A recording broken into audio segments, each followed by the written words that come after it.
Si vous êtes quelqu'un de persuasif qui n'a pas de jambes, vous persuaderez quelqu'un de vous porter. Si vous n'avez pas d'argent, vous persuaderez quelqu'un de vous en prêter. Si vous êtes quelqu'un de persuasif et seul, alors que vous ne voulez pas l'être, vous trouverez un ami ou une partenaire. Si vous êtes persuasif et que vous avez un bon produit à vendre, vous trouverez quelqu'un pour l'acheter.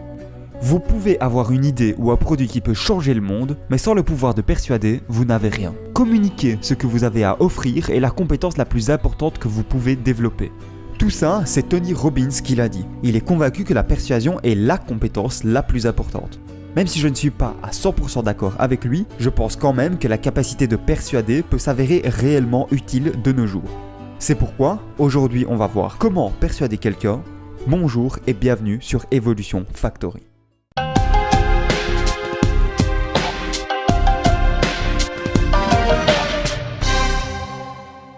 Commençons par définir persuasion. Le dictionnaire Larousse nous dit que la persuasion, c'est amener quelqu'un à être convaincu de quelque chose, à croire quelque chose. C'est différent de la manipulation.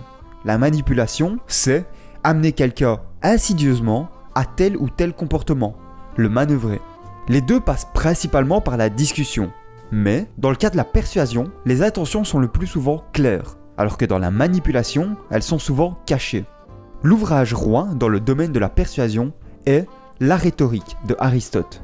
Aristote y présente 3 registres de persuasion. Selon lui, on peut être persuadé par le caractère moral de la personne, c'est l'éthos, par les émotions qu'elle nous procure, c'est le pathos, ou par son raisonnement, c'est le logos.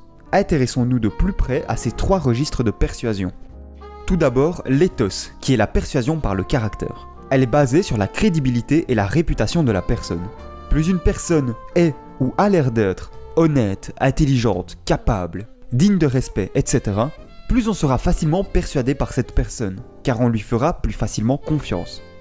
Comment peut-on utiliser ce moyen de persuasion ? Le moyen évident de persuader par l'éthos est d'incarner réellement ses valeurs, ce qui pour certaines peut prendre plusieurs années en fonction de votre poids de départ. Cependant, dans la vie courante, c'est souvent le statut social qui va permettre de persuader par l'éthos. Ces 2 méthodes sont très bien, mais il faut déjà être un minimum accompli, avoir fait des choses dans sa vie pour pouvoir les utiliser.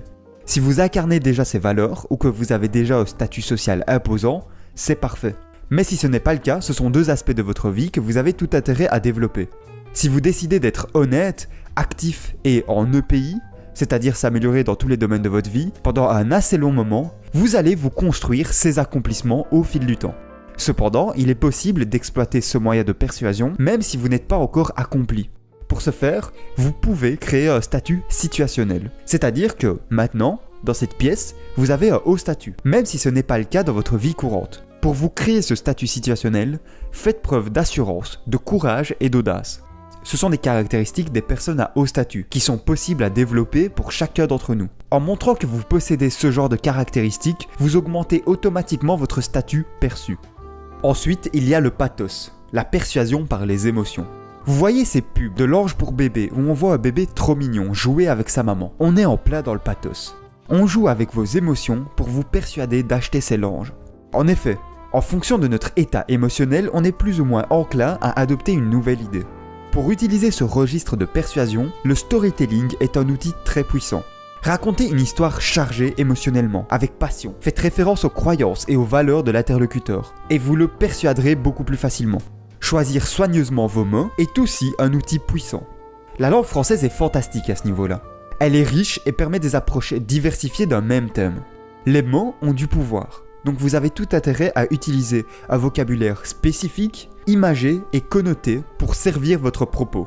L'idéal est même de combiner le storytelling et le pouvoir des mots.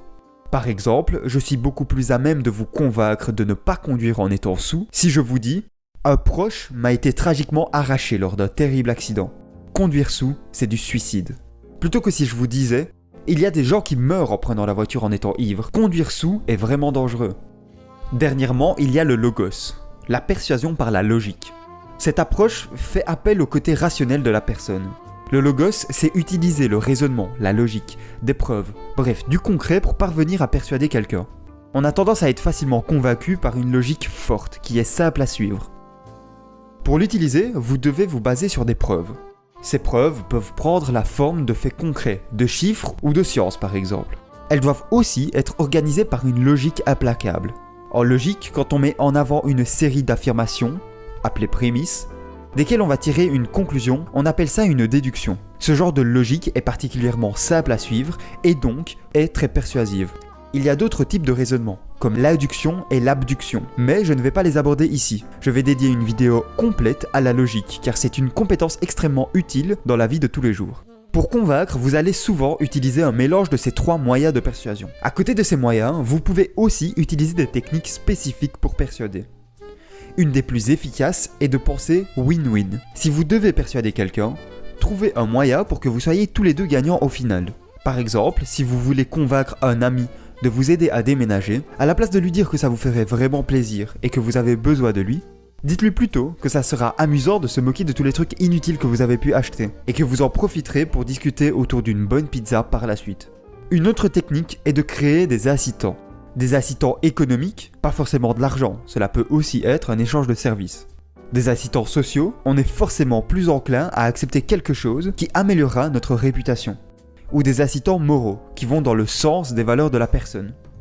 La troisième technique est de s'adapter à votre interlocuteur. Le mélange des 3 registres de persuasion ne va pas être le même en fonction de votre interlocuteur. Certains réagiront mieux au logos, alors que d'autres seront plus affectés par le pathos. À vous de vous adapter. La 4e technique est de profiter de l'effet miroir. Le professeur Jeremy Bailenson et son collègue le docteur Nick Yee de l'université de Stanford ont démontré que refléter les attitudes corporelles d'une personne augmentait notre influence sur cette dernière. Obama est un excellent exemple de mise en pratique de cet effet. On le voit souvent refléter l'attitude corporelle des gens avec qui il parle. Technique numéro 5. Soyez un homme d'action. Le discours est certes très efficace, mais si vous avez la possibilité de montrer que vous avez raison par une démonstration pratique, votre interlocuteur sera très certainement convaincu. Dernière technique, soyez honnête. C'est peut-être contre-intuitif pour vous d'être honnête en essayant de persuader quelqu'un. Et pourtant, en disant la vérité, vous aurez la conviction et l'assurance nécessaires pour persuader quelqu'un.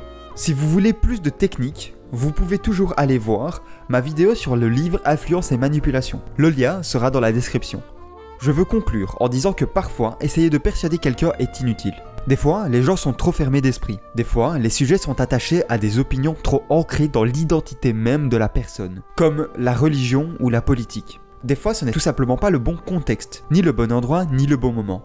Et des fois, les gens n'ont tout simplement pas l'intelligence ou les connaissances nécessaires. Sur ce dernier point, est-ce que vous connaissez l'effet Dunning-Kruger ? Cet effet dit en très résumé que les personnes ayant très peu de connaissances dans un domaine sont à 100% sûres de ce qu'elles disent sur ce domaine, alors que les gens qui s'y connaissent un peu plus ont des doutes. Pour plus d'infos sur cet effet, je vous recommande cette excellente vidéo de la chaîne TED-Ed. Le lien sera en description. C'est pour ça que les gens les plus confiants que vous connaissez sont sûrement des gens stupides. C'est peine perdue d'essayer de convaincre ce genre de personnes. Comme le dit très bien Mark Twain, ne débattez jamais avec les personnes stupides. Ils vous font tomber à leur niveau et vous battent avec l'expérience. Dans tous ces cas-là, la solution est simple. Laissez tomber.